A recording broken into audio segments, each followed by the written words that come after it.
So this one's a little bit of a follow-up. What would you guys say, it's kind of from 2 to 3, but what would you say are some of the lessons that you learned from losing that dream and sort of moving forward from that?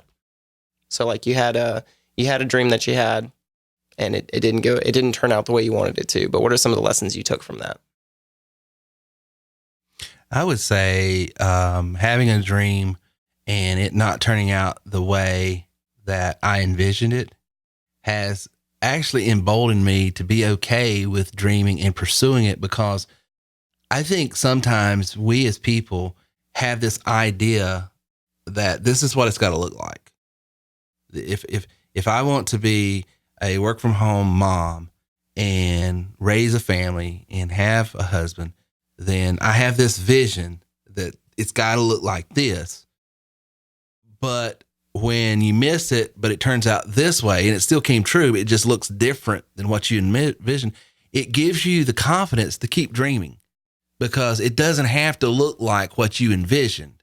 I would say that because there have been a couple of things that like I thought it might go this way and it went another way. And what that showed me is that I'm not the one in charge of my life, but that God is in charge and I can trust him to, do what's best for me. Sure. When I trust his plan instead of trying to figure it all out on my own. I don't know if that answers the question, but.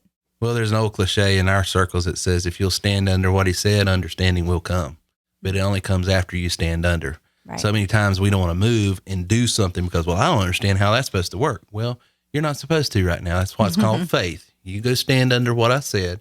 I stand under what I was been told to do. And then all of a sudden understanding, revelation, illumination comes and you say, oh, that's why I'm supposed to learn how to speak on a microphone and how to read and study and all this. All these other things that all these other jobs were causing me and compelling me to do. And I'm like, how am I ever going to use this? And then all of a sudden one day, all of the stuff you learned about recording works in my podcasting. All the things I learned about, studying scripture and breaking it out in outline comes to pass on how to build an outline for, all of these skill sets you had to develop along the way. All of a sudden it comes together and it's mixed together. And then, oh, that's why I had to learn to do that. Oh, that's why when I was in Rainbow vacuum cleaners, I had to learn about marketing incentives because no one's going to let a vacuum salesman in their door unless they give them a free trip or something. But you learn those things and then all of a sudden you can use it in today's world. Well, that is exactly right. I mean, I have learned that too.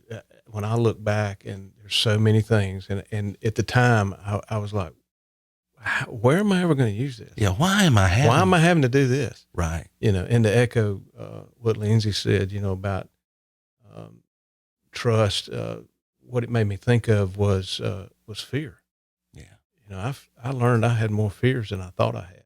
If you had asked me, I would have said I wasn't, but a lot of the fears were revealed to me. Right. And, there's no need to be that way.